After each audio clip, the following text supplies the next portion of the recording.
পুষ্টাসু বার্জেয় জায়ন্তে বর্ণ শঙ্কর। কলিযুগ পাবন অবতার, পরম প্রেমময়, প্রেম পরতত্ত্ব সীমা, রাসবিলাসীর চরম পরিণতি, প্রেম বিবর্ত বিলাস শ্রীমূর্তি।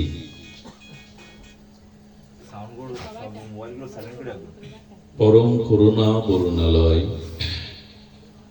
সংকীর্তন পিতা, কলিযুগ জীবের একমাত্র আশ্রয় দাতা, শ্রী শ্রী শচীনন্দন নদিয়া বিহারী শ্রী গৌর হরি। পরম পাবন পতিত উদ্ধারণ পতিত তারণ, প্রেম চিন্তামণি দাতা শিরোমণি পরম কারণিক, দয়াল শ্রী নিতাই চাঁদের মহানুকম্পায়, রাধা মাধবের অহৈতুকী করুণায়, মান্দার তলা এই বঙ্গবসুন্ধরার পল্লী প্রান্তরে ত্যাগ বৈরাগ্যের মাস চৈত্রের কৃষ্ণপক্ষীয় রাধা গোবিন্দ শ্রীমন্দির অঙ্গনে আজ যে মাঙ্গলিক ভাগবতীয় ভক্তি যজ্ঞের সুধা অমৃত যজ্ঞের আয়োজন, সেই আয়োজনে এই গৃহ মন্দির শ্রী অঙ্গনে হরিকথার শুভারম্ভে অস্মাদীয় জীবন ধন জীবন সর্বস্ব প্রাতঃস্মরণীয় পরম বন্দনীয় শ্রী শিল গুরু মহারাজের রাতুল আতুল পাবন পদারবিন্দে পরার্ধ কোটি দণ্ডবৎ প্রণতি। তৎসহ সমাগত ভাগবত আচার্য কুল তিলক বৈষ্ণবগণ, মহন্তজন, সাধুজন,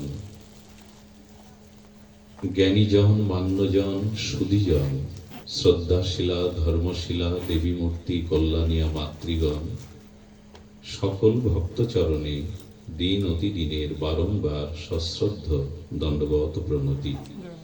ছোট একটা অনুরোধ, আপনাদের মোবাইল সুইচগুলো অফ করে রাখুন যাতে ভাগবতে বিঘ্ন না হয়। বারবার বেজে উঠলে আমাদের রসভঙ্গতা আসবে। কৃপা করে এগুলো কিছুক্ষণের জন্য বিশেষ প্রয়োজন না থাকলে বন্ধ রাখুন। দেখুন, অধর্মবি ভবাৎ কৃষ্ণ বার্জেয় দুষ্টেষু কুল স্ত্রীয়। আমরা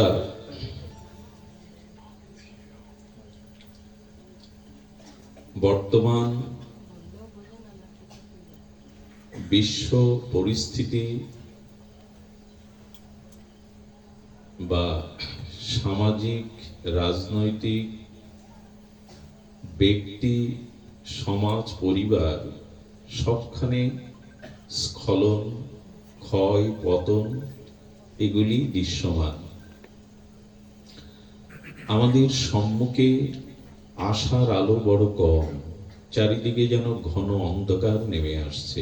কি ব্যক্তিতে, কি পরিবারে, কি সমাজে, কি রাষ্ট্রে, কি বিশ্বে।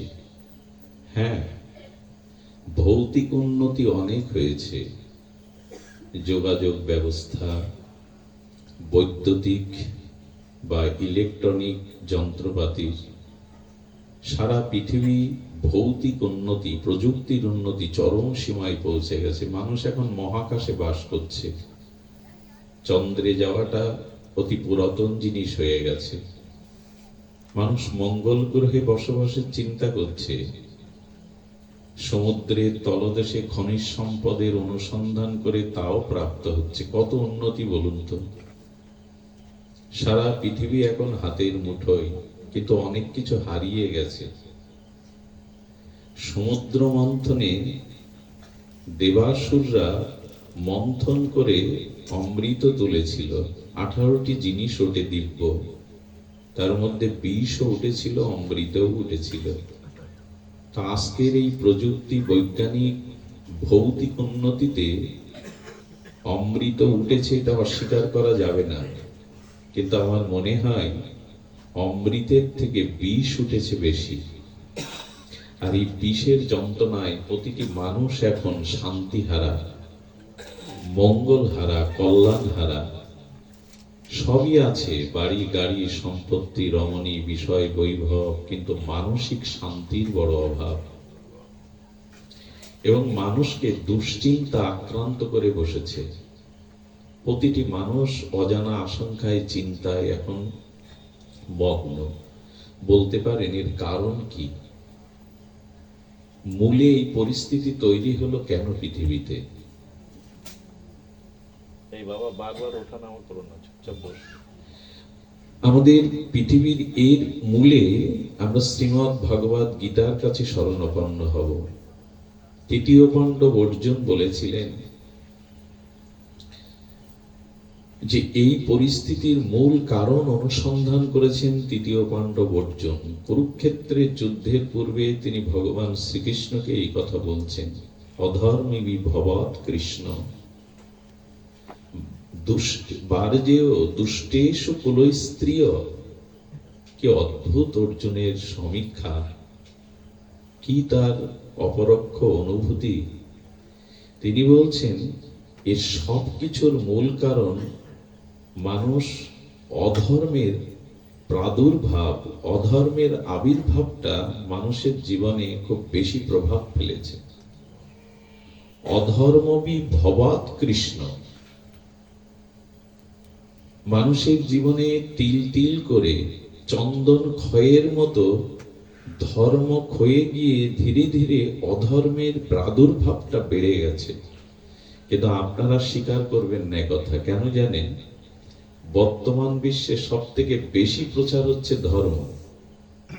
বর্তমান বিশ্বে আজকে বাংলাদেশে এমন কোন গ্রাম নেই সেখানে দেখবেন হরিনাম, হরিকথা, কীর্তন, নাম যজ্ঞ এসব হচ্ছে না। সারা পৃথিবীতে বেশি তো ধর্ম হচ্ছে।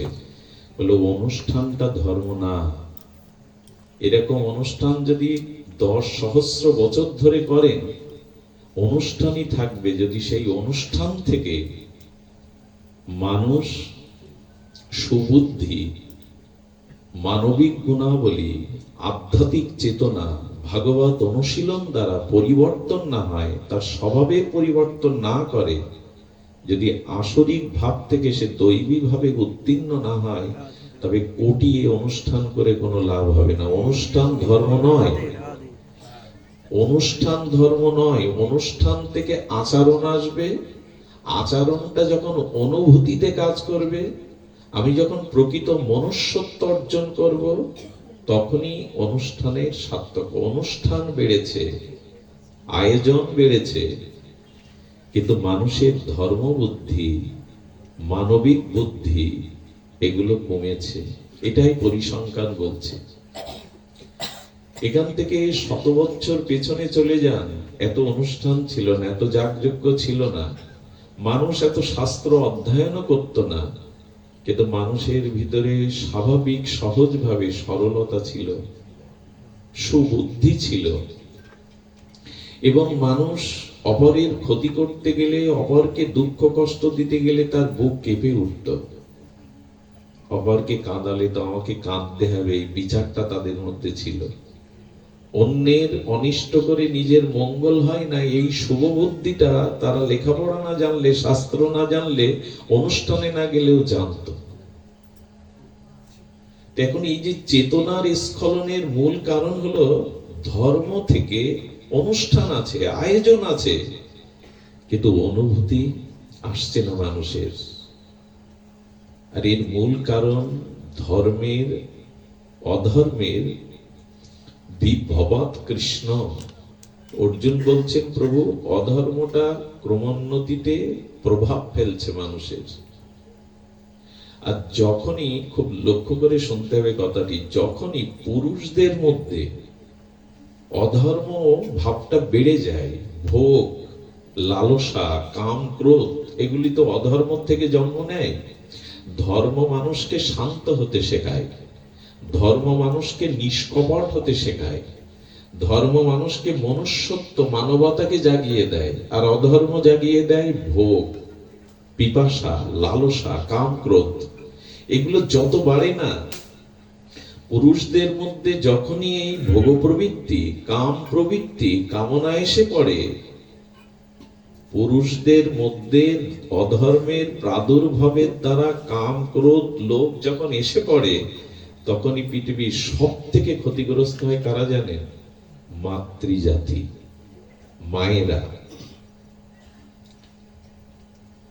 মায়েরা যখন পুরুষ কর্তৃক তাদের লালসা কামনার শিকার হয়, অত্যাচারিত হয়, পুরুষরা যখন অধর্ম ভোগের পথে চলতে থাকে, তখনই এই অধর্ম আবির্ভাবের কামনা প্রসূত, ভোগ প্রসূত অসৎ চরিত্র পুরুষদের দ্বারা সব থেকে বেশি ক্ষতিগ্রস্ত হয় মায়েরা, মেয়েরা।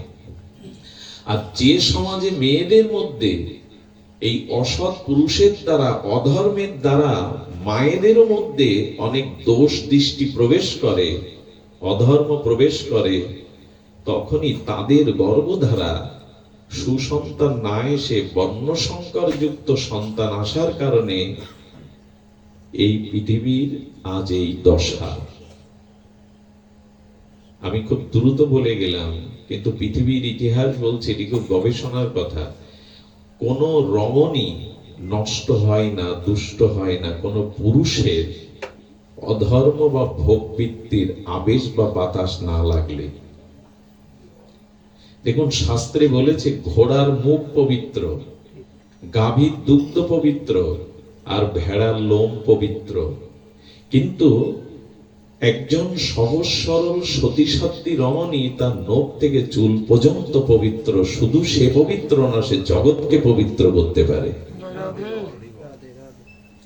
কিছু কিছু অংশ পবিত্র অপবিত্র নির্ণয় আছে, সব না। গাভীর যেমন দুগ্ধটাই পবিত্র, ঘোড়ার মুখটা পবিত্র, ভেড়ার লোম পবিত্র, এবং ভিন্ন ভিন্ন কিছু কিছু অংশ পবিত্র বলা হয়েছে। কিন্তু একটি রমণী পায়ের নখ থেকে চুল অবধি যদি সতী, কুলবতী, সাধ্বী রমণী হয়, পতিব্রতা ধর্মে সে অটল থাকে, তবে এরকম রমণী যেখানে যে দেশে মর্যাদা পায়, সম্মান পায়, শ্রদ্ধা পায়, সেখানে তত বেশি মানুষের আত্মিক কল্যাণ, আধ্যাত্মিক কল্যাণ, শান্তি, স্থিতি বজায় থাকে।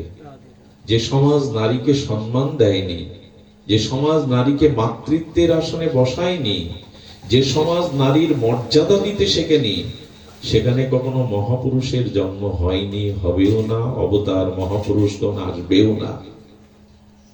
আজ পৃথিবীর এই দুর্দশার কারণ পুরুষদের মধ্যে অধর্মের আবির্ভাব, প্রাদুর্ভাব হওয়ায় পুরুষগুলো যখন দুষ্ট বুদ্ধি প্রবৃত্তি সম্পন্ন হয়ে গেছে, তখনই তাদের দৃষ্টি নারীদের প্রতি, এবং তখনই এই অধর্ম আবির্ভাব পুরুষদের দ্বারা নারী তার সতীত্ব মর্যাদাকে, কি হচ্ছে এগুলো আবার বাড়ছে কেন? তো তেমনি তখনই ক্ষতিগ্রস্ত। কোন পুরুষের সংস্পর্শ ছাড়া কোন নারী বিনষ্ট হতে পারেই না। আপনি কিছু মনে করবেন না, বাংলাদেশ কেন, উপমহাদেশে এখন একটা অভিশাপ বিরাজ করছে, সেটা হলো নারীর সম্ভ্রমকে কেড়ে নেওয়া হচ্ছে। আমি আর শব্দটা উচ্চারণ করলাম না, শব্দটা উচ্চারণ করতেও বিবেকে বাধে। ধর্ষণ নামক যে শব্দটা, ভয়ানক ব্যাধি আছে পৃথিবীতে, পুরুষদের কর্তৃক এটা হয়, নারী কর্তৃক এটা হয় না। এটাই প্রমাণ করে পুরুষ অধর্ম, ভোগ প্রবৃত্তি, আসরিক বৃত্তি হলে সব থেকে পৃথিবীতে ক্ষতি হয় নারীদের। এবং নারীদের মধ্যে যখন দোষ দৃষ্টি, সতীত্ব এগুলো হারিয়ে যায়, তখনই ধরিত্রী ক্ষতিগ্রস্ত হয়। না, এখানে বলেও তো লাভ নেই। আমি কি বলেছি কি অনুরোধ করে শুনতে পেয়েছেন? সেটগুলো বন্ধ রাখুন। এই বাবু, আপনি বসুন। সেটগুলো বন্ধ রাখুন, কৃপা করুন, আমার প্রতি দয়া করুন। তো মেয়েদের, মায়েদের, এদের সতীত্ব, এদের এই সতীত্ব, সরলতা, সহজতা, পবিত্র গুণের দ্বারা যেসব সন্তান জগতে আসলে, সেই সব সুসন্তান মেধা সম্পন্ন মহাপুরুষ দ্বারা জগতের পরিবেশ পরিবর্তন হবে, সেই সন্তানই আসছে না। তার কারণ অর্জুন এখানে বলেছেন জায়াতে বারণাসংকারা। পুরুষ যদি অধর্মমুখী চলে আর নারী যদি তার পতিব্রতা ধর্ম ছেড়ে দেয়, নারীর ভিতরে যদি শুদ্ধতা, পতিব্রতা, সতীত্ব ধর্ম স্খলন হয়ে যায়, তখনই পৃথিবী ক্ষতিগ্রস্ত হয়। আর সেই ক্ষতিগ্রস্তের কারণ হলো এটাই হলো পৃথিবীর মূল, আজকের এই প্রেক্ষাপট আসার মূল কারণ। পরিবার গড়বে কে, সমাজ গড়বে কে? রমণীরা। তাদের ভালো থাকতে দেওয়ার পরিবেশ এখন নাই। এই জন্য প্রথমে ভগবান বলছেন পুরুষ যদি অধর্মমুখী প্রবৃত্তিমুখী হয়, নারীদেরই মধ্যে তখন দোষ চলে আসে, তাদের সতীত্বতা, পবিত্রতা ক্ষুণ্ণ হয়। শুধু মেয়েদের দিকে আঙুল তুললে হবে না, কারণ পৃথিবীতে কোনো পুরুষ ছাড়া কোনো রমণী অসতী হতে পারে না, বিপদগামী হতে পারে না। এই জাতিটাকে, এই মাতৃজাতিটাকে খুব আদর করে, খুব ভালোবেসে, শ্রদ্ধায় রেখে দিতে হয়। ওরাই পৃথিবীকে গড়ে, ওদের গর্ব দ্বারাই ভগবান অবতার মহাপুরুষগণ এসে সমাজকে বদলায়। ওদের দেখবেন যে পরিবারে কোনো রমণী নাই, মেয়ে ছেলে মা বোন নাই, ওটা নরক একরকম। 10টা পুরুষ যদি এক জায়গায় থাকে, কোনো মা বোন না থাকে, মেয়ে ছেলে, ওদের হাতের ছোঁয়া, ওদের পবিত্র স্নেহ সেবা না থাকে, ওটা একটা নরক, আস্ত নরক। সেবা করবে কে? ওরাই তো গড়ে, ওরাই ক্ষুদ্র ক্ষুদ্র সেবা দিয়ে পরিবারটাকে বাঁচায়। কিন্তু আজ আমরা তাদের ভালো থাকতে দিচ্ছি না। এখন লক্ষ্য করুন, এই সমাজে আমার মনে পড়ে মহারাষ্ট্রে ছাত্রপাল বলে প্রায় 7.5 ফুট লম্বা ছিলেন, অন্যতম। তিনি ছিলেন ক্ষত্রিয় রাজা, ছিলেন মহারাষ্ট্রের এক সময়, নৃপতি ছিলেন। তো তার বাহুবল, তার তেজশক্তি, ওজশক্তি সকলকে সমীহ করা। তো ওইটা কে কি মারছে ওটা নিষেধ করো। কি হচ্ছে যে তিনি ক্ষাত্র বীর্য শক্তি, একজন বীর পুরুষ ছিলেন, তখন তিনি ক্ষমতায়। তো 7.5 ফুট লম্বা, তার তলোয়ারের ওজনটা ছিল প্রায়। এই ওইটা এখন বন্ধ করতে বলুন না, মাজাটা জয় রাধে। তো কি হয়েছে, উনি একদিন ঘোড়ায় করে, ওনার ঘোড়াটাও ছিল শ্বেত শুভ্র ঘোড়া। যখন আসতেন, ওনার প্রজাবৎসলতা, ওনার ন্যায়পরায়ণতা, ওনার চরিত্র প্রজাদের ভিতরে সমীহ শ্রদ্ধা আনয়ন করত। এক অপূর্ব সুন্দরী যুবতী রাস্তায় একদিন রাতে উনি যাচ্ছেন একাই ঘোড়ায়। সেই সুন্দরী যুবতী, পরমা সুন্দরী, তিনি দুবাহু বাড়িয়ে রোধ করেছেন ওনার পথ। ঘোড়া থেকে নামলেন, পথ কেন রুদ্ধ করেছেন? একটা নিবেদন ছিল। এই সুন্দরী রাতের অন্ধকারেও যেন চন্দ্রের শোভাময় জ্যোতিষ, মানে জ্যোতি ছড়িয়ে দিচ্ছে তার রূপের ছটায়। তিনি তখন বলছেন, আমি মনে মনে আপনাকে প্রেম নিবেদন করে বসে আছি, ভালোবাসা নিবেদন করে বসে আছি, আমাকে গ্রহণ করুন। বলেন, এই ইচ্ছা আপনার কেন জাগলো? বলেন, জাগলো বহুদিন ধরে মনে মনে এই ধ্যান করেছে, আপনার মতো বীর্যবত্তা, চরিত্রবান একজন শ্রেষ্ঠ পুরুষ সন্তান আমি গর্ভে ধারণ করতে চাই। আর সেটা আপনি ছাড়া আমার আশা পূর্ণ করবেন না। আপনারই স্বরূপে এরকম শক্তিমান, সাহসী একটি সন্তান আমি গর্ভে চাই। উনি কি করলেন জানেন? তলোয়ারটা পায়ের কাছে, ওই মায়ের পায়ের কাছে রেখে গড় হয়ে ওনাকে প্রণাম করে বললেন, আমার মতো দ্বিতীয় কেউ হবে কিনা জানি না, তবে আজ থেকে আমি আপনার সন্তান, চিরদিনের জন্য। একটা সুন্দরী যুবতীকে রাতের নিশীথে এরকম একজন ক্ষাত্রবীর্য সম্পন্ন মানুষ যদি তাকে মা বলে প্রণাম করে, শুধু বলেননি, ওই নারীর কাম বুদ্ধিটা পুড়ে ছাই হয়ে গেল এই আদর্শের কাছে, চরিত্রের কাছে। দুবাহু প্রসারিত করে মাথায় হাত দিয়ে বললেন, তুমি জয়ী, তুমি শ্রেষ্ঠ। চোখের জলে তার কাম বাসনা ধুয়ে গেল। ইনাকে চিরদিনের মতো মাতৃগানে তিনি রাজপ্রাসাদে রেখেছিলেন, নিত্য তার পায়ে হাত দিয়ে প্রণাম করতেন। পুরুষ যদি এই ধর্মমুখী হয়, নারীরা দুষ্ট হতে পারে না, বিপদগামী হতে পারে না। এজন্য চরিত্রটা ধর্ম গড়ে দেয়, সাধু সঙ্গ গড়ে দেয়, মানুষের বিবেক ও চেতনা গড়ে দেয়। এইখানেই পদ্মার ভাঙনের মতো সব ভেঙে চুরমার হয়ে গেছে। আর এর জন্য সব থেকে দায়ী পাশ্চাত্য সভ্যতা। নারী নষ্ট হয় পুরুষের কারণে, পুরুষ নষ্ট হয় আধ্যাত্মিক শিক্ষা না থাকার কারণে, সদাচার না থাকার কারণে।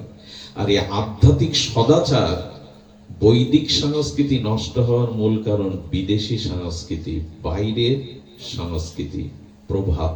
এই কথাগুলো খুব গবেষণা করেই আমাদের আচার্যরা জানিয়েছেন। আমার মন গড়া কল্পিত কোনো সিদ্ধান্ত নয়। মানুষ যখন আধ্যাত্মিক শিক্ষা না পায়, ধর্মীয় চেতনা না পায়, বৈদিক শিক্ষা না পায়, তখনই সে এই পাশ্চাত্য কৃষ্টি, কালচার, সভ্যতাকে পুঁজি করে। আমি গতদিন কোথায় বলছিলাম, কোন পুরুষ মানুষ যদি ফু দিয়ে প্রদীপ নেভায়, আর কোন রমণী যদি এই যে চাল কুমড়ো তাকে বলি দেয়, মানে খাড়া দিয়ে বলি দেয়, 7 জন্ম তার ভিতরে দুঃখ, জরা, ব্যাধি এটি ভোগ করতে হয় 7 জন্ম। কিন্তু সনাতন ধর্মের জন্মদিন পালন করা হয় কি করে? ওখানে গিয়ে ওদের দ্বারাই বাতি নিভানো হয় ফু দিয়ে। অথচ পুরাণ বলছে 7 জন্ম আদি ব্যাধি যন্ত্রণায় ভুগবে যদি কোনো পুরুষ ফু দিয়ে প্রদীপ নেভায়।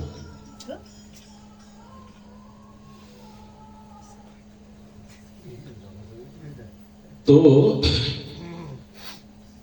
আমাদের প্রদীপ জেলে শুরু করতে হয়, কিন্তু জন্মদিন পালন আজ শহর থেকে গ্রামেও চলে এসেছে। কেক কাটো, ফু দিয়ে নেবাও, হাততালি দাও, সেখানে কোনো মাঙ্গলিক কিছু নাই। এটি তো আমাদের না। বাতি জ্বালাতে হবে, শঙ্করধ্বনি উলধ্বনি দিতে হবে, দুর্বা দিতে হবে তোমার আয়ু বৃদ্ধি হোক, ধান দিয়ে বলতে হবে তুমি ধনস্মতি হও, এবং চন্দন দিয়ে বলতে হবে তোমার জীবন চরিত্র পবিত্র হোক, কাজল দিয়ে বলতে হবে তুমি সুন্দর হও, হলুদ দিয়ে বলতে হবে তুমি নিরোগ হও, প্রদীপের তাপ দিয়ে বলতে হবে তোমার মধ্যে জ্ঞানের আলো জেলে উঠুক। আর ভগবানকে নিবেদিত প্রসাদী অর্থাৎ পরমান্ন প্রসাদী ওই জন্মদিনে মুখে তুলে দিতে হবে নবজাতকের, যাতে গোবিন্দের প্রসাদ পেয়ে তার ভিতরে সুবুদ্ধি আসে।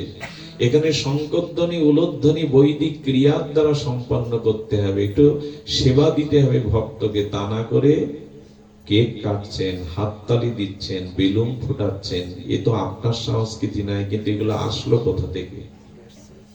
পাশ্চাত্য থেকে এই হাওয়া আমাদের দেশে চলে এসছে। আজকে সনাতন ধর্মের দুর্গা পূজা, কালী পূজার নাম করে যাত্রা গান হয়, গানের কনসার্ট হয়, সেখানে ধর্মীয় শিক্ষা, ভাগবত অনুশীলনের কোনো ব্যবস্থা নেই। কেউ কেউ প্রথম দিন ভাগবত দিয়ে আর 3-4 দিন যাত্রা গান দেয়। কমিটি মনে করে এটা ধর্মীয় ব্যাপার, মায়ের পূজা, প্রথম দিন একটু গীতা ভাগবত হোক, তারপরে তোমাদের মতো যা ইচ্ছা খুশি করো। এটা ঠিক নয়। জগৎ জননী মা, পরমা বৈষ্ণবী আদ্যা শক্তি, তিনি গান বাজনা চান না, যাত্রা চান না। ওটা সমাজে করুক, মাঠে করুক, সামাজিক ভাবে হোক, কিন্তু মায়ের সামনে, দেবদেবীর সামনে, ভগবানের সামনে এটা হওয়ার কথা কোথাও লেখা নেই। সেটা চলছে আজ হিন্দু সমাজে, সনাতন সমাজে, আর ওই নিয়েই মাতামাতি। তো ধর্ম জাগবে কি করে? ধর্ম তো পিছিয়ে পড়বেই।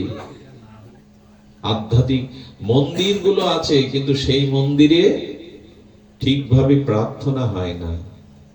সপ্তাহে একদিন গ্রামের বাচ্চাদের নিয়ে একটু ধর্মীয় গীতা শিক্ষাও হয় না। মন্দির করে কি লাভ যদি সেখানে অনুশীলন না হয়, ঠিক মতো ভগবানের সেবা অর্চন না হয়?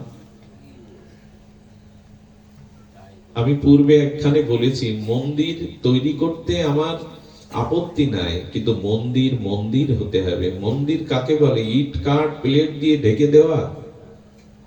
মন্দির তাকেই বলে যেখানে গেলে মানুষের মন স্থির হয়, শুদ্ধতার আবেশ অনুভূতি পায়, যেখানে নিত্য ভগবানের সেবা কীর্তন পূজা সদাচার সম্পন্ন কোন মহতের দ্বারা সম্পন্ন হয়, যেখানে ভগবানের গুণকীর্তন ভাগবত শাস্ত্র অনুশীলন গীতাদি পাঠ নিত্য হয়। আমি বলি কি, ঘরে ঘরে মন্দির করলে একদিন রক্ষার জন্য কাউকে পাবেন না, প্রদীপ জ্বালাবারও লোক পাবেন না। খসে খসে পড়ছে কত মন্দির, গরু ছাগল উঠছে। বিকাল বেলায় হিন্দু প্রাচীন মানুষরা গিয়ে সেখানে তাস খেলে চণ্ডী মণ্ডপে, কালী মন্দিরে। এগুলি কি ধর্মের লক্ষণ? এগুলি কি সমাজ জাগাবার লক্ষণ? আদৌ না। কিন্তু আমরা করে চলেছি, কারণ এর মূল হলো নারী নষ্ট হয় পুরুষের দ্বারা, পুরুষ নষ্ট করে সমাজকে, সমাজ আর পুরুষ নষ্ট হয় আধ্যাত্মিক বৈদিক শিক্ষা না থাকার কারণে। সেটাই তো নেই। এখানে এখন পরিবেশ দেখুন। আমি তো ঘরের ছেলে, আপনাদের কোনো মহা মানব নয়, কোনো সন্ত সাধুও নয়, সন্ন্যাসী ব্রহ্মচারীও নয়। আমি আপনাদের মতো সাধারণ একজন লেখাপড়া না জানা বিষয়ী মানুষ। এখানে এখন পরিবেশটা দেখুন, এখানে কেউ অসৎ চিন্তা এখন করবে না, এখানে কারো মধ্যে কোনো বিকার এখন আসবে না। এই পরিবেশে যারা দাঁড়াবে, একটু শ্রদ্ধায় কান পারলে তার হৃদয়টা শান্তি অন্তত পাবে, অশান্তি এই মুহূর্তে তার চিত্তকে আক্রান্ত করবে না। এটাই হলো ভাগবত ধর্ম, এটাই হলো ভাগবত অনুশীলন, এটাই হলো পরিবেশ। কিন্তু এইগুলির আজ বড় অভাব হয়ে গেছে।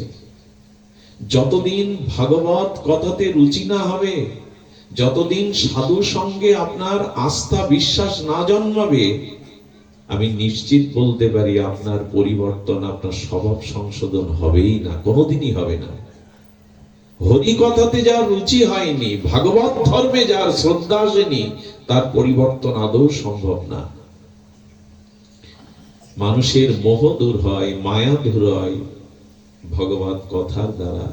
ভগবানের নাম রূপ লীলার এমন একটা অসমর্থ মহিমা, যেগুলি অন্তরে গেলে চিত্তটা শুদ্ধ হবে।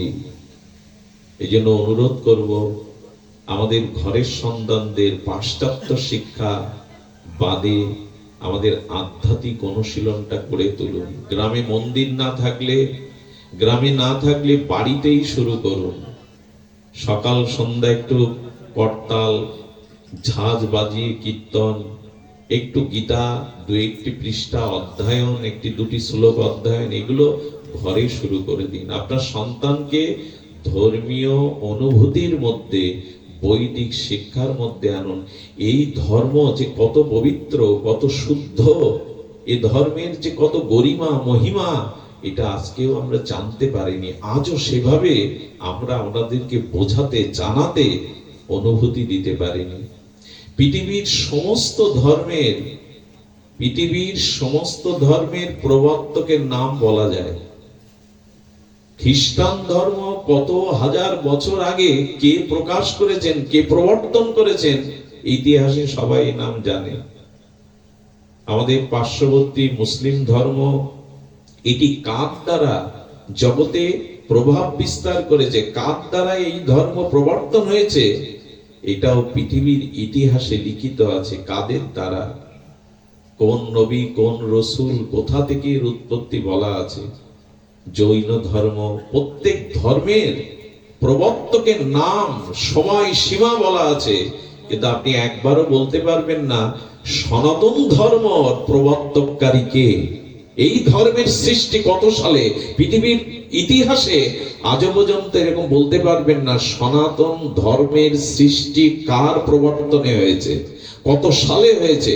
বঙ্গোপসাগর কত সালে খনন হয়েছে এ বলতে পারবেন কি? কেউ জানে কি যে খনন কবে হয়েছে বঙ্গোপসাগর? এই ধর্মের, এই বৈদিক শাশ্বত সনাতন ধর্ম, এটি পৃথিবীর সর্বাপেক্ষা প্রাচীন। বেদ হলো পৃথিবীর আদিতম সভ্যতার ধারক বাহক গ্রন্থ। পৃথিবীতে প্রথম যে গ্রন্থ প্রকাশ হয় অপরুষীয় শাস্ত্র, সেটা হলো বেদ। এটা ইতিহাস স্বীকৃত, মন গড়া কারো কাল্পনিক কথা নয়। এই জন্য সনাতনের প্রবর্তন শাশ্বত, চিরন্তন, অজর, অব্যয়, অমর।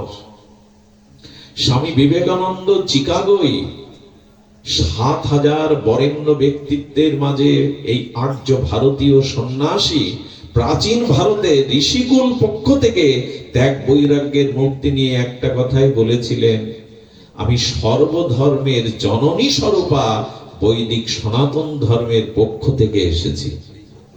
কত বড় সিংহ কণ্ঠে জানিয়ে দিলেন, পৃথিবীর সর্বাপেক্ষা প্রাচীন সকল ধর্মের জননী স্বরূপা আমি সনাতন বৈদিক ধর্মের পক্ষ থেকে এসেছি। এ ধর্মের সাল তারিখ প্রবর্তন কারো দ্বারা সৃষ্টি হয়নি, এই জন্য তো এটা সনাতন। ভগবান নিজে গীতাতে বলেছেন, আমি সনাতন, এ ধর্মের রক্ষক আমি, ভয় নাই। এটা কাচের গ্লাস নয় যে ভেঙে গেলেই শেষ হয়ে গেল।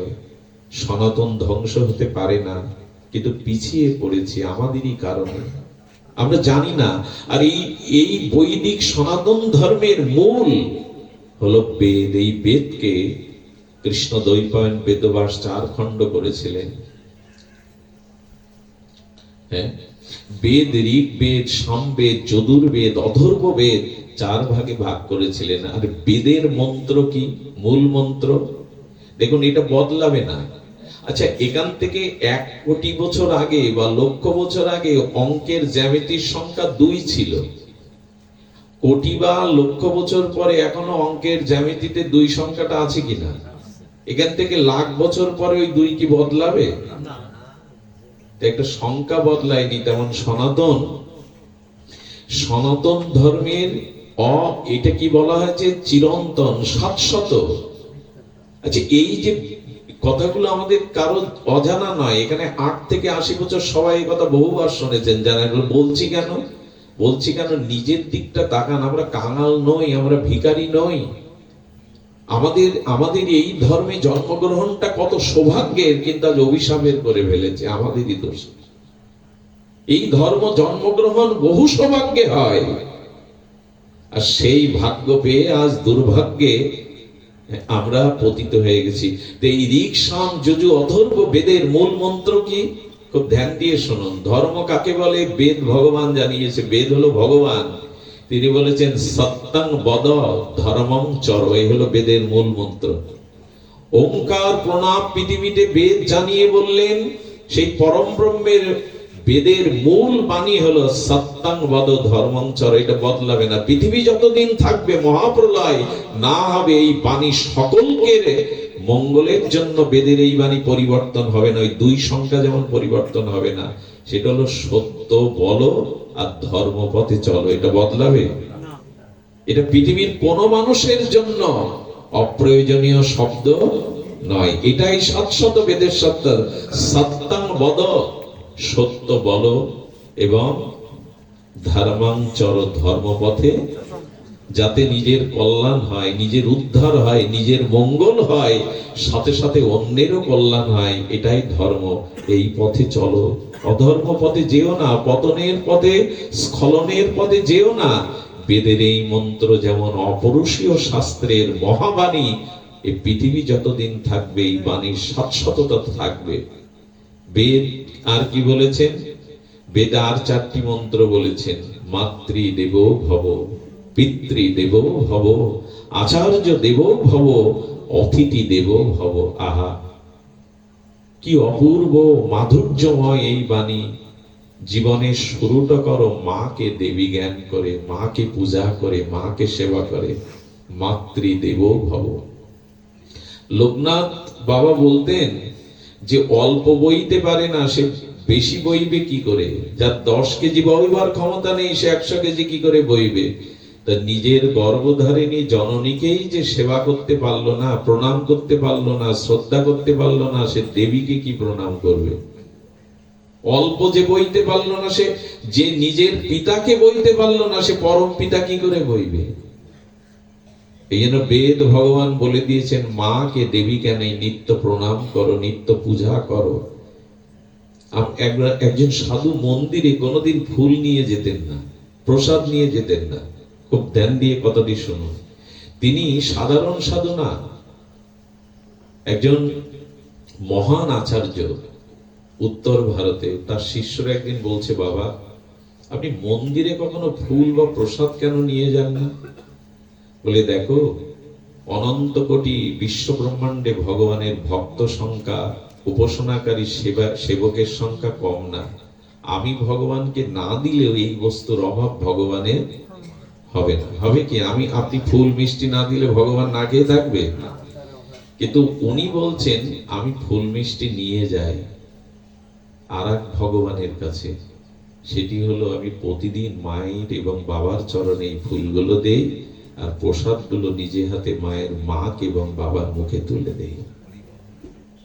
এরাই সাধু, এরা অনুভূতিটা বুঝতে পেরে। মন্দিরে আপনি না দিলে অন্য কেউ দেবে, কিন্তু ঘরে ঘরে মায়ের পায়ে ফুল দিয়ে প্রণাম করার সন্তান ভক্ত আজ কমে গেছে। তো ওইখানটাই ছিল শুরু। ওই যে মা মাথায় হাত দিয়ে খোকাকে বলে, গ্রামের মায়েরা তো লেখাপড়া জানে না, সংস্কৃতি জানে না, কিন্তু প্রাণের অনুভূতি মিশিয়ে যখন বলে খোকা বড় হ, খোকা বেঁচে থাক, সুখে থাক, অনেকগুলো সংস্কৃতি মন্ত্রের থেকে এই মন্ত্র অনেক শক্তিশালী। যখন মা বলে দেয় না, প্রাণ থেকে বলে দেয় সুখী হ, এই মন্ত্র অনেকগুলো মন্ত্রের থেকে শক্তিশালী। এখানে আমি যদি আপনাদের কাছে আলাদা করে জিজ্ঞাসা করি ডেকে, 90% আজ সন্তানরা পিতামাতাকে প্রণাম করে না। কিন্তু ভগবান রাম করতেন, সকালে উঠেই আগে কৌশল্যাকে, পিতা দশরথকে এবং গুরু বশিষ্ঠকে প্রণাম করে রামের দিন শুরু হতো। এ তো কোনো তপস্যার বিষয় না, কোনো মালা জপের বিষয় না, মন্দিরে আরতি করার বিষয় না। এইটুকু তো সকলেই করতে পারে, কিন্তু এর মধ্যে 90% মানুষ এটি করে না। শিক্ষিত মানুষরা তো ছেড়েই দিয়েছে এগুলো।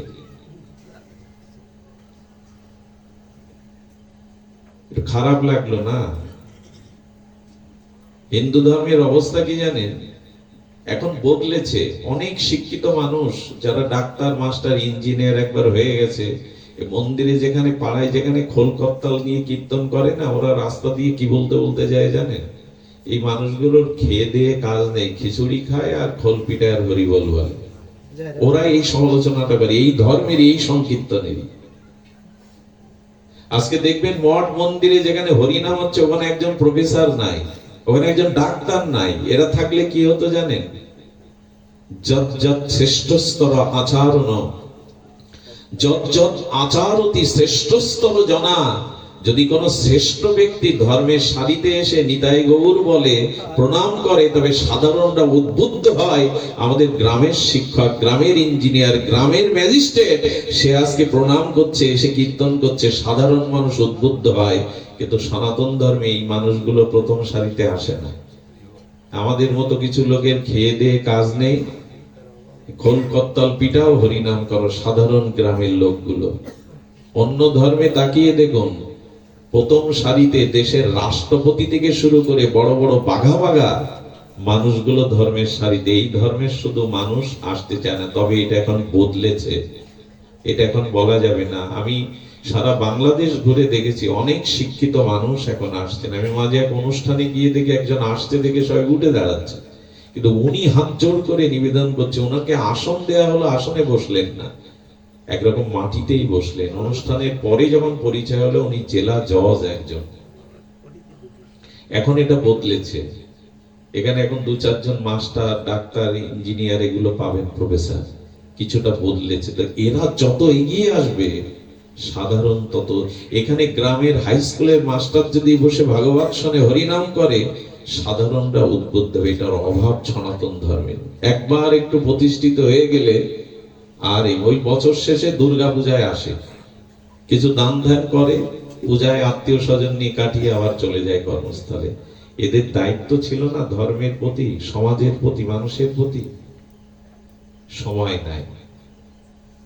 এই জন্য শাস্ত্রে বলেছে, বেদ প্রথমেই বলেছেন পিতামাতাকে আগে সেবা করো, শ্রদ্ধা করো। মাতৃ দেবো ভব, দেবী জ্ঞানে, তাকে প্রণাম করো, সেবা করো। কিন্তু এখন আমাদের একটা অসুবিধা হয়েছে, মা বোঝে না, বাবা পাগল। এটা আমরা বানিয়ে ফেলেছি। আগেকার মানুষ, তাদের জ্ঞান বুদ্ধি নেই, এরা পাগল। একবার এক কীর্তনিয়া বলেছিল, কোন পুত্রবধূ যদি শাশুড়িকে বা শ্বশুরকে পাগল বলে গালি দেয়, এটা ওর শেখানো গালি না, স্ত্রী যদি সোহাগ বলে স্বামীকে জানায় তোমার বাবা আমাকে এই বলেছে তাই বলেছে, তখন ওই পুরুষই, নারী মুখ পুরুষ তো, ভোগ মুখ পুরুষ বলে বাদ দাও। পুরানো দিনের মাথা খারাপ করা মানুষ, পাগলের কথা শোনে। তো এই বৌমাই যদি সকালে শ্বশুরকে পাগল বলে, এ দোষটা ওই মায়ের না, ওকে শেখানো হয়েছে। এই জন্য পিতামাতার শ্রদ্ধাটাই তো ফিরে আসছে না। গুরুদেব বাড়ি এলেই আগে আমরা চরণ জল করি। আমি কোথাও গিয়ে আমার পা ধোয়াতে আজও দেই না, আমি ওর অধিকারী না। আমি যদি কেউ জোর জবরদস্তি করে, আগে বলি তোমার বাড়িতে বাবা মা আছে, ওদেরকে এনে আজকের এই অনুষ্ঠানে চেয়ারে বসে আগে পা ধো। পিতা মাতাকেই এই শ্রদ্ধাটা, আমরা বাইরে সাধু আসছে চরণ ধোয়াতে হয়, কিন্তু পিতা মাতা বাদ পড়ে যায়, ওরাই অধিকারী। কথাগুলো খুব সামাজিক হয়ে যাচ্ছে, খুব খুব মানে স্থূল হয়ে যাচ্ছে, কিন্তু স্থূল কথা নয়, এগুলো সার কথা। এটা বেদের কথা। মাতৃ দেব ভব, পিতৃ দেব ভব, আচার্য দেব ভব। যারা শ্রেষ্ঠ আচরণশীল সাধুগুরু বৈষ্ণব, তাদেরকে শ্রদ্ধা করো, প্রণাম করো। আর অতিথি দেব ভব, গৃহে অতিথিকে নারায়ণ জ্ঞান করো, ভগবান জ্ঞান করো। অতিথি সেবাও উঠে গেছে।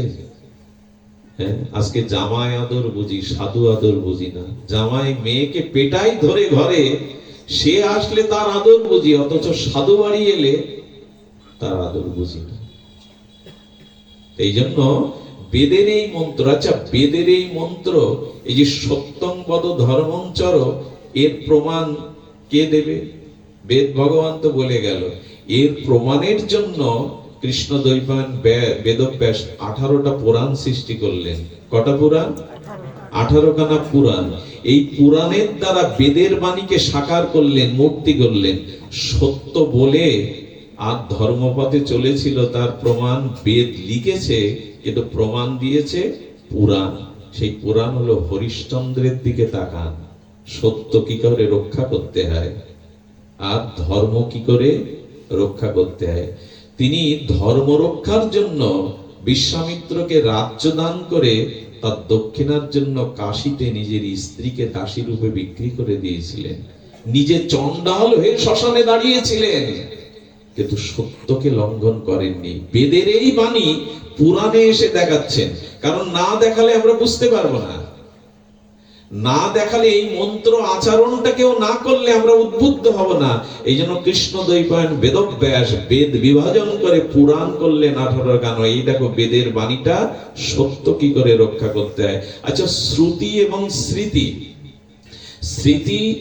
শ্রুতি শাস্ত্র, স্মৃতি শাস্ত্র, বেদাদি শাস্ত্রকে প্রমাণ করার জন্য কি বলেছেন?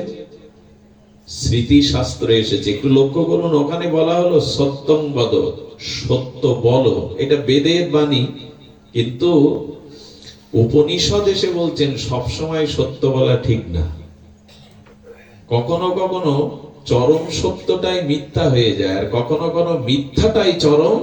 এটা জানার জন্য আবার বেদ থেকে শ্রুতি স্মৃতি শাস্ত্র করেছেন দ্বৈপায়ন বেদব্যাস। একটা মেয়েকে সন্ত্রাসীরা তাড়িয়েছে, তার দিকে প্রলোভনের দৃষ্টি দিয়ে মেয়েটা আপনার ঘরে এসে আশ্রয় নিয়ে বলল আমাকে বাঁচান। আপনি কি ওই সন্ত্রাসীদের বলবেন সত্যবাদিতা রক্ষা করতে যে আমার ঘরে মেয়েটা লুকিয়েছে? এই সত্যটা ওখানে সত্য কি? কারো জীবনের জন্য, কারো জীবন বাঁচানোর জন্য, কোন প্রাণীর মঙ্গলের জন্য, কোন অশান্তির দাবানল হতে রক্ষার জন্য যে মিথ্যা, সেটাই সত্য। সত্য সবসময় সত্য নয়। এই বেদের এই বাণীকে বোঝানোর জন্য শ্রুতি স্মৃতি শাস্ত্র এসেছে, এবং এই স্মৃতি শ্রুতি বেদকে বোঝানোর জন্য পুরাণ এসেছে। আর এই 18 খানা পুরাণের মধ্যে অন্যতম মহাপুরাণ, পুরাণ শিরোমণি হলেন ভাগবত। এই যে সব জায়গায় এখন ভাগবত কথা কেন? সমগ্র পুরাণের মধ্যে শ্রেষ্ঠ পুরাণ হলো অমর পুরাণ, শ্রীমৎ ভাগবত। এটা ভাগবতীয় অনুষ্ঠান। আমি সূচনাটা করলাম অন্যভাবে, এই জন্য বর্তমান প্রেক্ষাপটকে উপেক্ষা করে কিছু বলা যায় না। তো আসুন আমরা আমাদের ভাগবতকে একটু জানার চেষ্টা করি, ভাগবত মহিমাকে একটু বোঝার চেষ্টা করি। আর ভাগবতজি কি বললেন তার একটা মন্ত্র দ্বারায় আজকে আমরা মূল ভাগবত আলোচনায় প্রবেশ করব।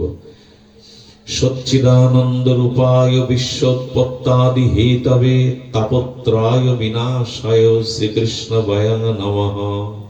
ভাগবতের এই মাহাত্ম্যে অবতারণিকায় মঙ্গলাচরণে এই শ্লোকটি এসেছে, এর উপরেই আমরা একটু সামান্য আলোকপাত করব ভাগবত ধর্মে। আচ্ছা দেখুন, মানুষ দুঃখী, দুঃখের কারণ আমরা আগেই বললাম, মানুষ এখন দুঃখী, কিন্তু দুঃখ কেউ চায় না। ভাগবতের প্রথমেই এটি এসেছে, দেখুন জীব দুঃখ চায় না, অশেষ দুঃখ পীড়িত তাড়িত জীব কোথায় একটা সুখের অনুসন্ধান করে, কোথায় একটা শান্তির আশায় সে সারাটি জীবন ব্যয় করে। এই শান্তিটা, এই পরমানন্দ সুখ কোথায় পাওয়া যাবে, সেটাই আমরা আজ এখানেই শুনবো। কারণ এই শব্দে এসেছে সচ্চিদানন্দ রূপায়। আচ্ছা একটা জিজ্ঞাসা আপনাদের কাছে, এই অনন্ত বিশ্ব ব্রহ্মাণ্ডের জীব যে মায়ার দ্বারা বন্ধন হয়েছে, এই বন্ধনটা কে দিয়েছে? যার মায়া সেই তো বধ বেঁধেছে নাকি? মায়াটা কার? আপনার আমার শক্তি? মায়াটা কার? মায়াটা ভগবানেরই। দৈবী হেসা গুণময়ী মম মায়া, গীতায় বলছেন মায়াটা আমার। তাহলে ভগবানের মায়া, এই মায়াতে আমরা আবদ্ধ হয়ে ভগবানকে ভুলে গেছি। তো ভগবান কি চান আমি জীবকে আমাকে ভুলিয়ে, ভজনকে ভুলিয়ে মায়ায় বেঁধে রাখি? ভগবান এটি কি চান? কিন্তু মায়াটা তো তোমার, তোমার মায়াই তো আমাদের বেঁধে রেখেছে। এইখানেই ভাগবত যে উত্তর দিচ্ছেন, গীতা স্পষ্ট করেছে মায়া আমার। কিন্তু মায়া তোমাকে বেঁধেছে, তার কারণ তোমার অপরাধ। মায়া দিয়ে ভগবান কাউকে বাঁধেননি, কারণ মায়া সৃষ্টি না করলে জগৎ সৃষ্টি, সত্য রজতম এই ত্রিগুণময়ী মায়া সৃষ্টি না করলে জগৎ সৃষ্টি হতো না। কিন্তু ভগবানের ইচ্ছা নয় এই মায়ার দ্বারা আমাকে ভুলিয়ে তোমাকে বেঁধে রাখি। বাঁধনটা দিল কেন? মায়া তো তোমার। গোবিন্দ বললেন বাঁধনটা দেওয়ার কারণ হলো আমি বাঁধতে চাইনি, বন্ধনটা তুমি নিজে স্বীকার করেছো। কারণ এই মায়া যার অধিপতি, সেই মায়ার অধিপতি আমাকে তুমি ভুলে গেছো। আমাকে ভুলে যাওয়ার অপরাধেই আমার মায়া তোমাকে বেঁধেছে। আমাদের কারো হাতে তো ডান্ডা বেড়ি বাঁধা নেই। কার হাতে ডান্ডা বেড়ি? যিনি দাগী আসামি, তার হাতেই তো সরকার বাহাদুর আইন করে দিয়েছে যে ডান্ডা বেড়ি বাঁধতে হবে। ভগবান বললেন যে তেমনি আমি কাউকে বাঁধতে চাইনি, তোমরা আমার অংশ, অমৃতের পুত্র, আমি তোমাদের মায়ায় বেঁধে রাখতে চাইনি। কিন্তু মায়াটা রেখেছি, কেউ অপরাধ করলে তাকে বাঁধবে। সেই অপরাধটা হলো কৃষ্ণ ভুলে যেই জীব অনাদি বহির্মুখ, যেই ভগবানকে ভুলে এই সংসারে ভোগ বিলাস পাপের দিকে দৃষ্টি দিল, তখনই মায়া তাকে বেঁধে দিল।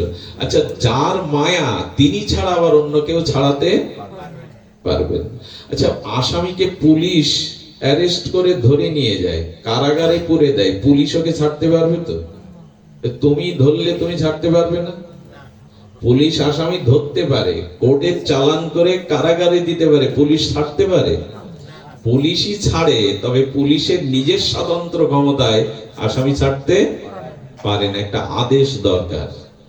কি মজার কাণ্ড দেখুন, পুলিশই ধরে, অথচ যদি বলেন ছাড়ো, সে অন্য কিছু ঘুষ টুসের ব্যাপার অন্যরকম, কিন্তু সহজে সে ছাড়তে আইনত পারবে না।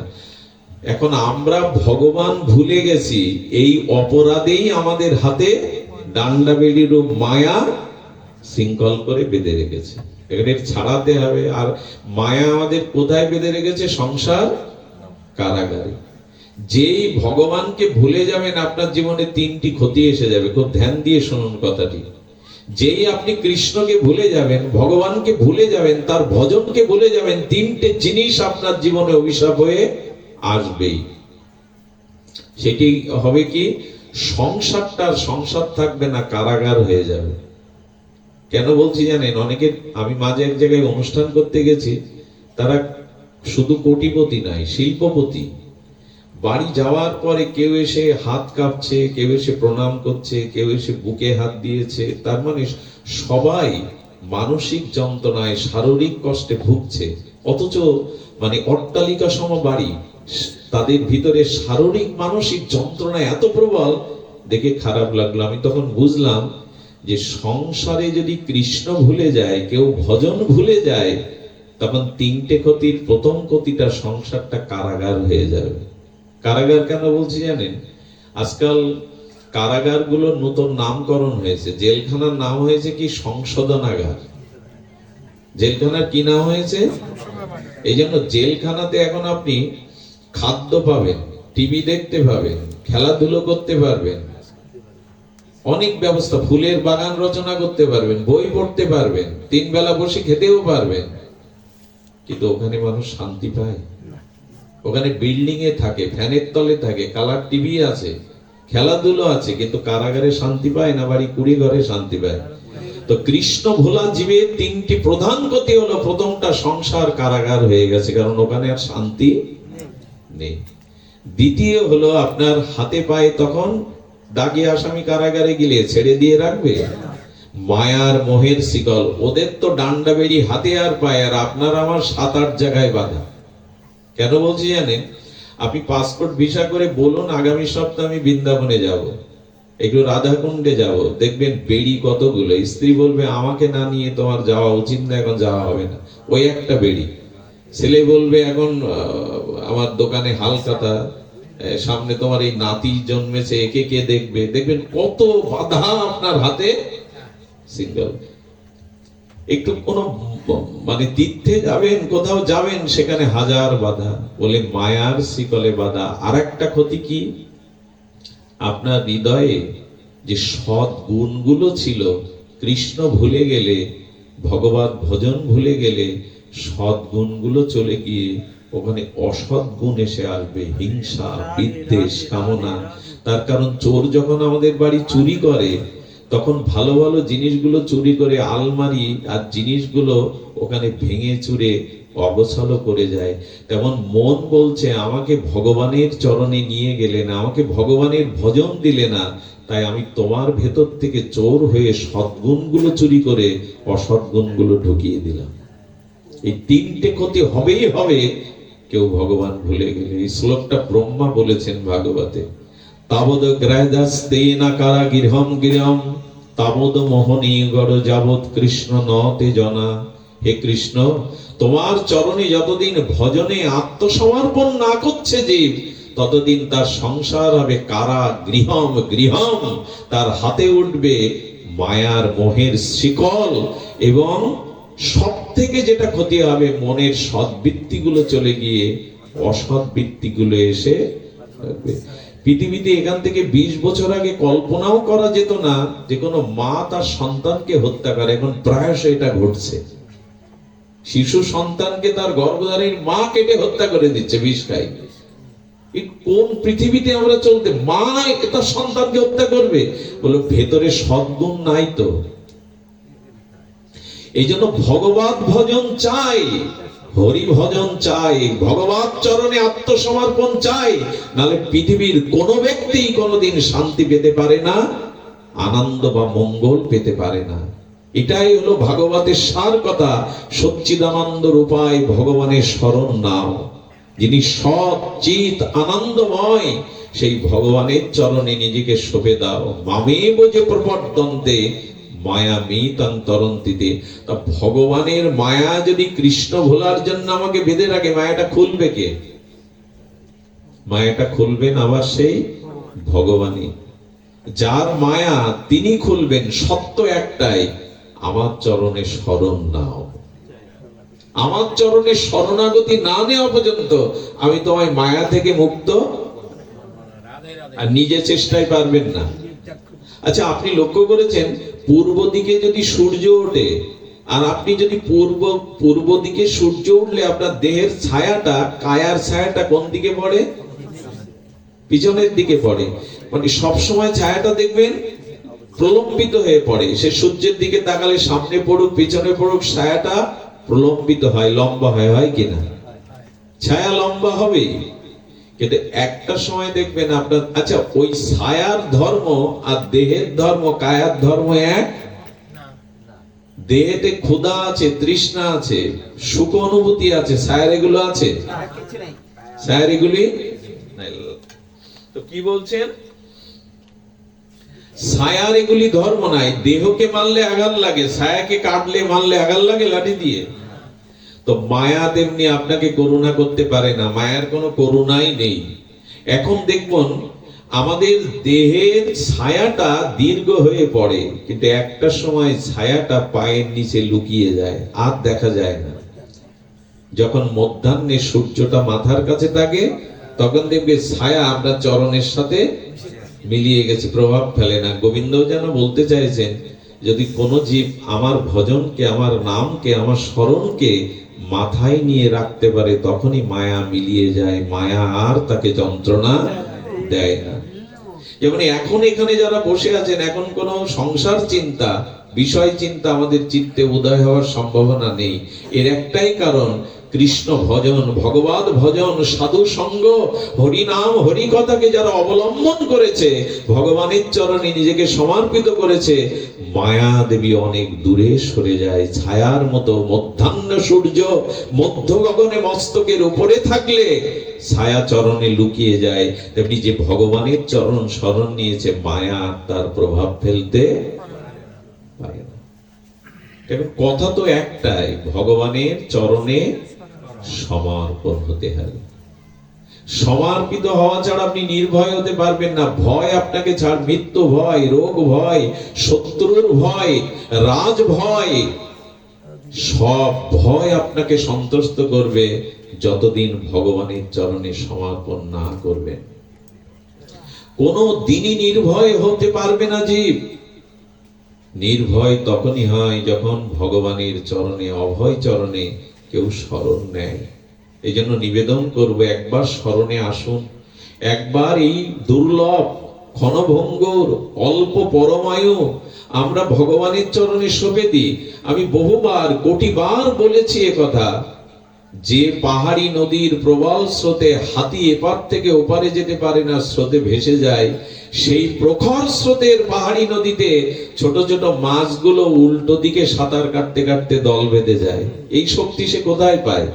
যে জলের স্রোতে বলবান হাতি ভেসে যায়, একুল থেকে ওকুলে উঠতে পারে না অনেক সময়, সেই জলের স্রোতের বিপরীতে ছোট ছোট মাছগুলো সাঁতার কাটতে কাটতে গান গেয়ে উল্টো দিকে। এই ক্ষমতা হাতির নেই, ওরা পেল কি করে? একটাই কারণ, জলকে মাছ সমর্পণ করে বলেছে, জল তুমি আমার জীবন, তুমি আমার আশ্রয়। তোমা থেকে আলাদা করে সোনার থালে রাখলেও, পদ্মের পাপড়িতে রাখলে আমি ছটফট করে মারা যাব, কারণ তুমি আমার আশ্রয়, তুমি আমার একমাত্র অবলম্বন। তাই জল বলছে, যে আমার আশ্রয় নিয়েছে তাকে আমি বুকের মধ্যে টেনে রাখবো, ভেসে যেতে দেব না। কিন্তু হাতি জলের আশ্রয় নেয়নি, নিজের শক্তি প্রয়োগ করতে গেছে, এই জন্য জলও তাকে ভাসিয়ে নিয়ে যাচ্ছে। ভগবানের চরণে শরণ না নিলে আপনাকে আমাকে ভাসতেই হবে, আপনাকে আমাকে ভাসতেই হবে। এই জন্য দ্রৌপদী মহাভারতে দেখিয়ে গেছিল, আমার 5 স্বামী বসে বসে মাথা নিচু করে আছে, বিশ্ববিজয়ী অর্জুন আমার স্বামী, কিন্তু আমার বস্ত্র হরণের দিন কেউ এগিয়ে, ভীষ্ম আসেনি, দ্রোণাচার্য আসেনি, আমার স্বামীগণ আসেনি। দ্রৌপদী হাত তুলে জানিয়ে গেল, এই পৃথিবীতে তোমাকে রক্ষা করতে পারে একমাত্র ভগবান, তাকে ডাকো, তার শরণ নাও। আমার পঞ্চস্বামীও আমার লজ্জা নিবারণের জন্য এগিয়ে আসেনি সেদিন, ভীষ্ম আসেনি। দ্রৌপদী জানিয়ে গেল, শরণ যদি নিতে হয় শ্রী ভগবানের চরণে শরণ নাও, তিনি ছাড়া এই জগতে তোমার নির্ভয়তা কেউ দিতে পারবে না। তাপত্রয় উন্মিলন, এই সমস্ত আদি ভৌতিক, আদি দৈবিক, আদি আত্মিক, এই ত্রিতাপ জ্বালা একমাত্র ভগবানের শরণাগতি ছাড়া যেতে পারে না, চাইও নি কোনোদিন। তাই আপনাদের কাছে একান্ত নিবেদন করব, আসুন আমরা ভগবত চরণে শরণাগতি। আর এই বুদ্ধিটা, এই চিন্তাটা, এই প্রেরণাটা সাধু সঙ্গে হরি কথায় ছাড়া আসবে না। যতদিন সাধু সঙ্গে হরি কথা শ্রবণ কীর্তন না করবেন, ততদিন এই বুদ্ধি আসবে না যে গোবিন্দ চরণে আমাদের শরণ দিতে হবে। তো আসুন আমরা আজ থেকে, এখন থেকে শুরু করি। শুরুটা ভগবত চরণে যদি করতে চান, তবে একটা ছোট্ট অনুরোধ রাখি। অনুরোধটা হলো, মুখের কথাটা মিষ্টি করুন। আপনার কথা দ্বারা কাল থেকে, আচ্ছা আমরা একাদশী ব্রত করি কিনা? অনেক ব্রত করি না? সেটা এই পূর্ণিমা, সেই পূর্ণিমা, একাদশী। আমি বলি কি, নতুন একটা ব্রত শুরু করুন। সপ্তাহে একদিন এই ব্রতটা আপনি করুন। এই ব্রত করতে আপনার কোনো কষ্ট হবে না। সেই ব্রতটা হলো, আজকে সারা দিনে আমি হাসি মুখে ছাড়া কাউকে কোনো কটু কথা, শক্ত কথা বলবো না। এই ব্রতটা সপ্তাহে একদিন করুন। তো একাদশী করুন, অমুক অমুক ব্রত করুন, কিন্তু এই ব্রতটা সপ্তাহে বা 15 দিন একদিন, আজ সকাল থেকে আমি হাসি মুখে, যত পরিস্থিতি ঘোলাটে হোক, আমি চেষ্টা করব মিষ্টি কথা। দেখুন, এই কথার দ্বারা, এই শব্দের দ্বারাই মানুষের কল্যাণ অকল্যাণ দুটোই রচনা হয়। একবার একটা ছোট রাজ্য ছিল, জানেন, ভালো একটা কথা মনে পড়লো। সেই রাজ্যের যিনি রাজা, কর্ণধার, তিনি সব প্রজাদের বাড়ি বাড়ি গিয়ে এই শিক্ষা দিচ্ছেন, কথা বলবে মিষ্টি, কথা বলবে মৃত, ছোট, সত্য, সুন্দর, কেউ যাতে ব্যথা না পায়। নিজেও তাই বলতেন। তো উনি একটা বাড়ি তৈরি করে, প্রাসাদ মতো তৈরি করেছেন, করে প্রজাদের সব নিমন্ত্রণ করেছেন, এবং প্রজারা এসে প্রশংসা করছে, বাড়িটি খুব সুন্দর, খুব মনোরম, খুব সুন্দর। যদি একজন সারা জীবন কথাটা একটু বেঁকিয়ে বলা অভ্যাস, আর অভ্যাস থাকলে তো সহজে বদলায় না। তিনি এসে বলছেন, রাজা, বাড়ি ভালো করেছেন, কিন্তু গেট খুব ছোট। এই যে গেটটা করেছেন না, বাড়ির গেট খুব ছোট, আপনি মরলে এটা তো বের করবেন কি করে? আমার রাজ্যে দেখুন কথা কিভাবে বলা হলো, আমার রাজ্যে এ জাতীয় কথা তো কেউ বলে না। এই গেট রেখে দাও কিছুদিন, এই স্বভাবটাকে সংশোধন করতে হবে। আচ্ছা, ওনার বাড়ি ফিরতে দেখে ওনার স্ত্রী এসেছে। স্ত্রী এসে খোঁজ করছে যে, আপনার এখানে নিমন্ত্রণে এসেছিল আমার স্বামী, তো উনি ফিরে যাননি, শুনছি লোক মুখে আপনি তাকে। বলে, হ্যাঁ গো মা, আরে আমি প্রাসাদ করেছি, গেটটা অন্যভাবে বলতে পারতো, বলে আমি মরলে বের করবেন কি করে এতটুকু গেট? তো বলো, এটা কি ঠিক বলা হয়েছে? এখানে একই দলের সদস্য তো, ওরা একই বাড়ির মানুষ। বলছেন ওনার তো বলা ভুল হয়ে গেছে। কি ভুল?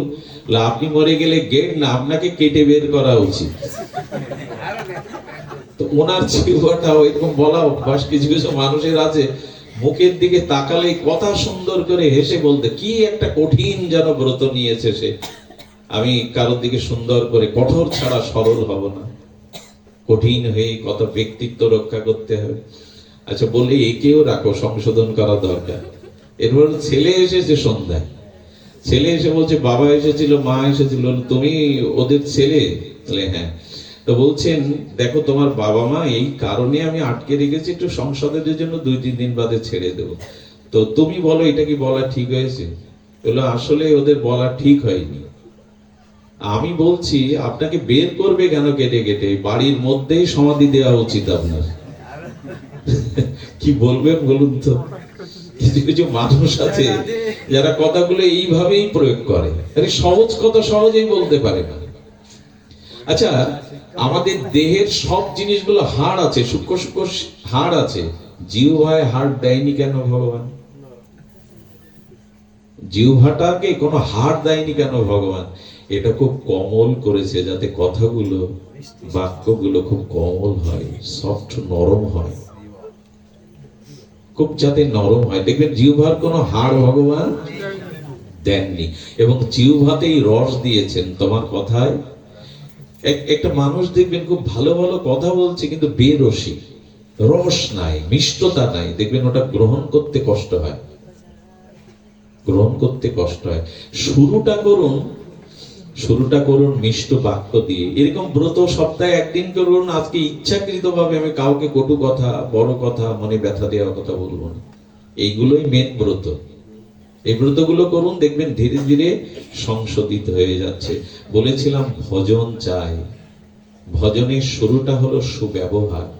আগে আপনার বাহ্যিক ব্যবহারটা সুন্দর করার প্রয়াস করুন, আর এটা তখনই হবে যখনই আপনি ভগবানের ভজন করবেন। এইখানে দেখবেন, এইখানে মানুষ এসে একজনকে এগিয়ে দিয়ে নিজে পিছনে বসে। হ্যাঁ, ব্যতিক্রম 2-4 জন আছে, ঝগড়া বাঁধায়, তুমি কেন বসবে এখানে, কিন্তু প্রায় মানুষ প্রসাদের থালা দিতে গেলে অন্যকে দিয়ে দেয় আগে। এই উদারতাটা কেন আসে জানেন? এই উদারতাটা আসে সৎসঙ্গের প্রভাবে, পরিবেশের প্রভাবে। তো এই জন্য আমাদের জীবনে যেটি বলতে চেয়েছি আমি, আমাদের ব্যবহারিক বাহ্যিক ব্যবহারটা সুন্দর বা মিষ্টি করা দরকার। এটা তখনই আসে যখনই ভেতরে ভগবানের ভাবনা আসতে থাকে। আপনারা বিষে দেখেছেন তো? বিষে মানে খুব বিষাক্ত একটা কীট। ওই বিষেটা ওপর থেকে মানে পুকুরে পড়ে গেছে, একটা পাড়ে পড়ে গেছে। সেই ছোট পুকুর সাধু গিয়ে করেছে কি, ওকে তুলে দিয়েছে। যেই তুলে দিয়েছে, ও তো পালে হুল ফোটানোর ওর কাজ, সাধুর আঙুলে বিষাক্ত হুলটা ফুটিয়ে দিয়েছে, ফুলে গেছে।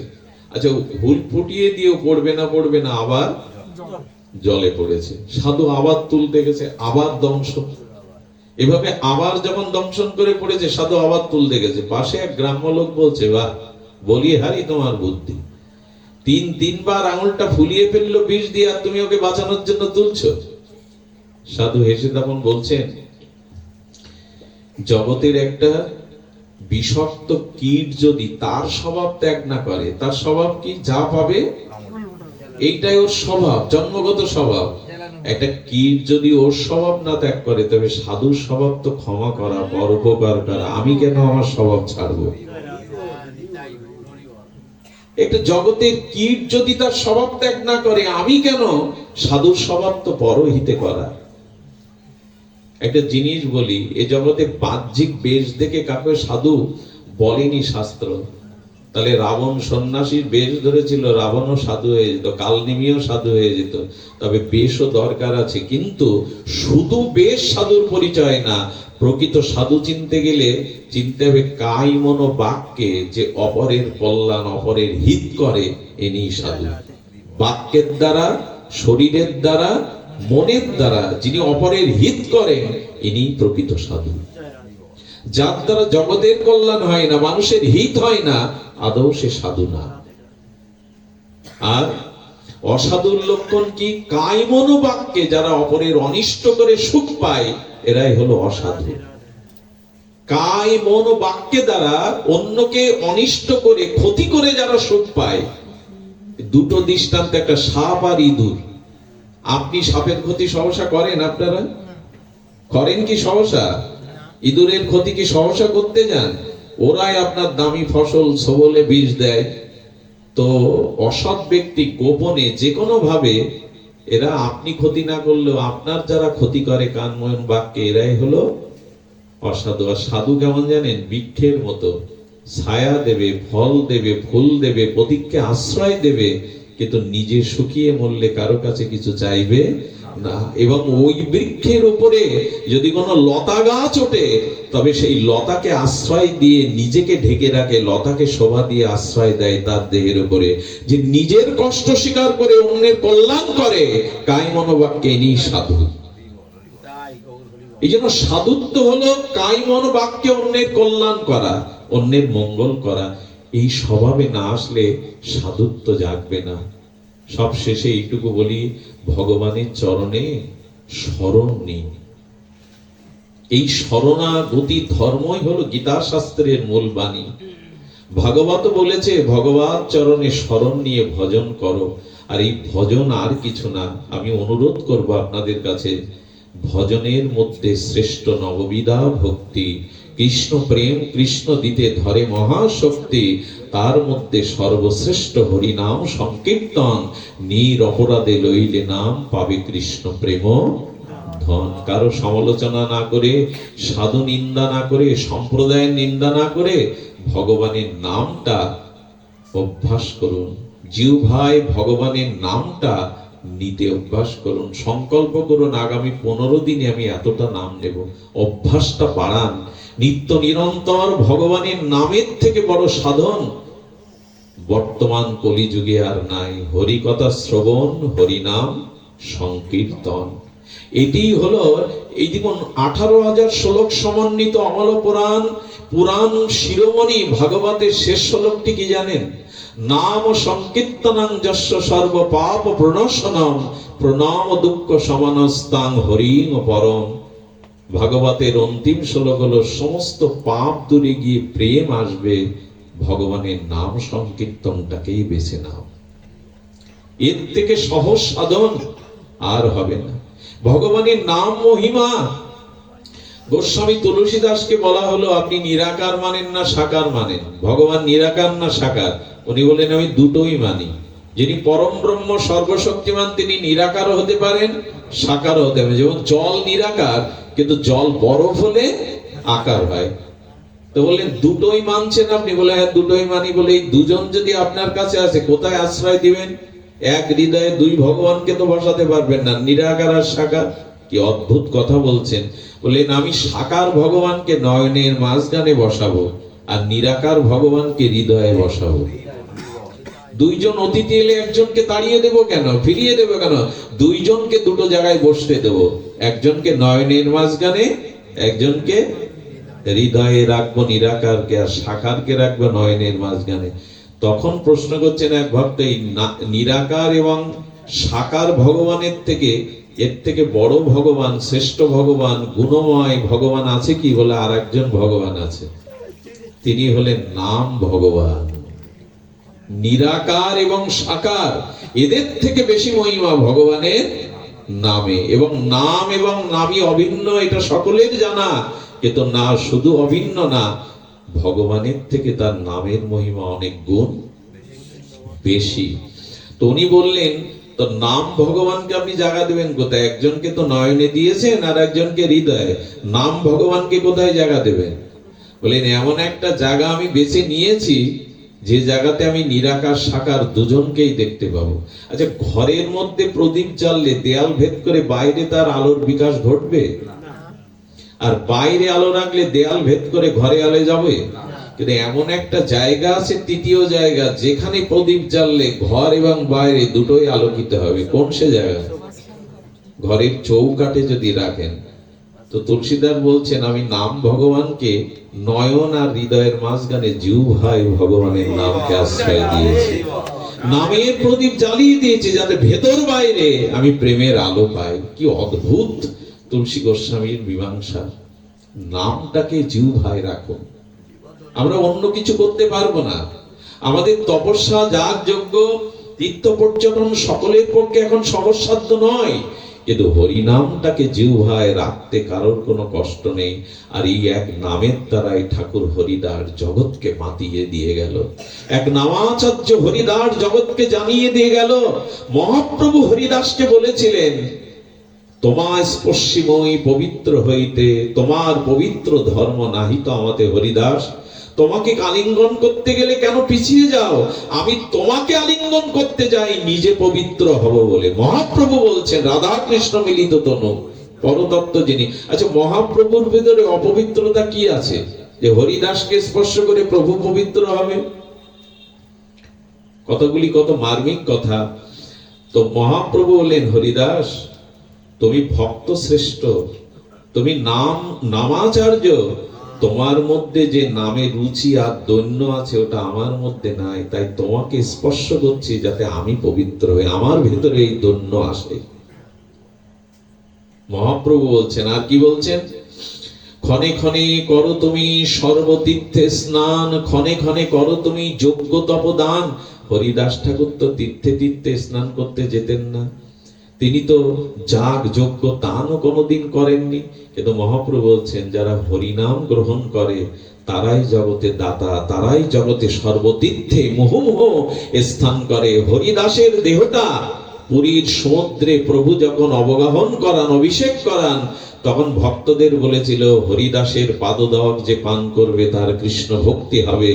আজ সমুদ্রকে বলেছিল, সমুদ্র তুমি তীর্থ ছিলে, আজ হরিদাসের পাদদকে তুমি মহাতীর্থে রূপান্তরিত হলে।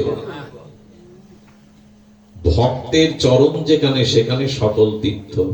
যিনি হরিনাম পরায়ণ, দৈন্য প্রধান, নাম প্রধান, তার চরণ যেখানে সকল তীর্থই সেখানে। তাই বলছেন, সারাক্ষণ করে তুমি চারিবেদ অধ্যয়ন, দ্বিজনে আসি হইতে তুমি পরম পাবন। আহা, তুমি বেদ সরকাম, বেদের সার হলো ভগবানের দিব্য ভক্তি, নাম, এগুলি নিত্য নিরন্তর আর প্রচেষ্টা করা। তাই সারাক্ষণ তুমি বেদ অধ্যয়ন করো এবং দ্বিজ থেকে ন্যাসী সন্ন্যাসী থেকে তুমি শ্রেষ্ঠ, কথা মহাপ্রভুই নিজে মুখে বলছেন। তাহলে নাম এত বড়। এই জন্য কিছু মনে নেবেন না, এই নামের দ্বারাই মায়া দেবীকেও পরাভূত করেছিলেন হরিদাস। এই বেনাপোল পাটবাড়ি জঙ্গলে লক্ষ হীরার মতো পতিতাকেও নামের দ্বারা জয় করেছিলেন।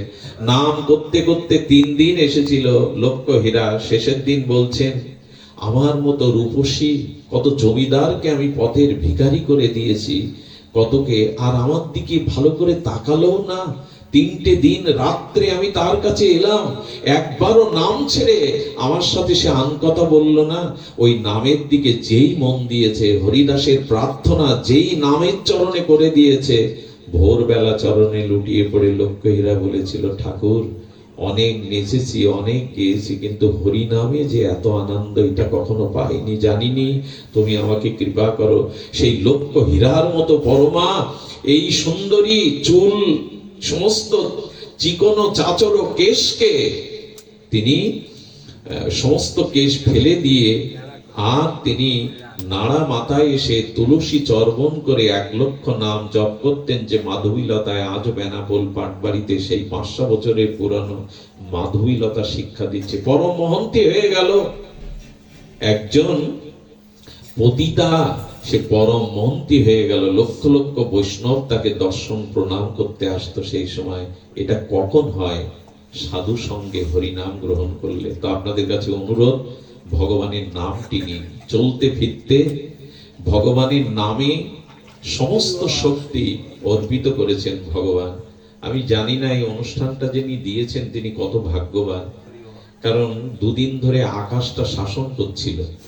উনি খুব সরল, আমাদের বুধাটায় চলে গেছেন, গিয়ে ওনার যে কাকুতি ছিল, ওনার যে অনুনয় ছিল, তাতেই বলেছিলাম, বাবা আমি যাব আপনার ওখানে। এত ব্যাকুলতা ছিল মানুষটার, এবং যে অনুষ্ঠান যেরূপ মন দিয়ে দেয়, তার অনুষ্ঠানে ততরূপ সাত্ত্বিক পরিবেশ বিরাজ করে। উনি ধন্য, ওনার প্রচেষ্টা ধন্য। ধন্য গ্রামবাসী, বা ধন্য যারা আপনারা কৃপা করে এই অনুষ্ঠানে যোগদান করেছেন। আমি জীবাধম আপনাদের সকলের চরণে আশীর্বাদ